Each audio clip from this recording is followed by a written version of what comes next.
Inamin na. Ivana Alawi matapang na nagsalita tungkol sa relasyon nila ni Mayor Albi Benitez. Halina't panoorin ang buong detalye, and of course don't forget to like, share, and subscribe and hit the notification bell for more latest showbiz news update. Pinagpipiestahan ngayon sa social media ang pangalan ng actress-vlogger na si Ivana Alawi. Ito ay matapos ngang madawit ang pangalan ng sexy actress na karelasyon di umano ng politician and public figure na si Mayor Albi Benitez.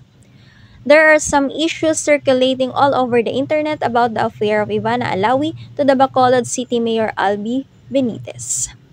Alam ng lahat na pamilyadong tao si Mayor Benitez, kaya naman nagkaagulo ang lahat ng netizen nang madawit nga ang pangalan ni Ivani sa politikong ito at napag-uusapan pang may relasyon sila. Hindi nga kasi expected ng lahat na sa kabila daw ng pagiging tila pihikan nga nitong si Ivana ay papatol ito sa pamilyadong lalaki. Ikinabigla ito ng marami lalo na ng mga tagahanga ng aktres. Ayon sa kanila, sana nga daw ay walang katotohanan ito. Pero sa patuloy nga na pag-ingay ng issue ay ang tila nga patuloy na pagkakalat ng mga larawan na makikitang magkasama umano ang dalawa ng palihim. Dito na nga daw hindi na maitatanggi pa ang relasyon ng dalawa. Naging tahimik si Ivana tungkol sa mga paratang sa kanya, pero tila sa pagkakataong ito ay hindi na nga kinaya pa ng aktres ang manahimik na lang at matapang na nagsalita na at inamin na kung ano nga ba talaga ang relasyon nila ni Mayor Albi Benitez. Sa mismong social media post ni Ivana Alawi, panimula ng actress-vlogger, maraming issue ang kumakalat tungkol sa kanya. Dala ang pangalan niya na matagal na nga niyang iningatan at patuloy na iniingatan. Sinubukan niya nga daw maging tahimik at wag na lang pansinin pa ang mga paratang sa kanya, pero hindi niya na nga kinakaya na maging ang kanyang pamilya ay nadadamay na sa issue. At ayon sa kanya ay nakakatanggap ng di magagandang salita.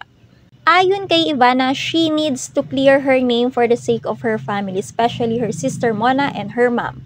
Matapang na pahayag mismo ng aktres, ito na ang una at huling beses siyang magsasalita tungkol sa issue at sana daw ay matigil na ito.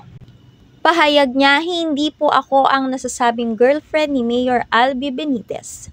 Nakilala niya nga lang daw ang alkalde ng kinailangan niyang magtrabaho sa Bacolod. Ayon kay Ivana, very accommodating at friendly si Mr. Benitez. Hindi daw ito ang unang pagkakataon na may nakilala at nakasama siyang politiko, kaya sana daw ay wag bigyan ng mali siya ang pagiging malapit nila sa isa't isa. Malaki ang paggalang ni Ivana sa pamilya Benitez at never nga daw siyang mag-step down sa level na papatol sa isang pamilyadong tao.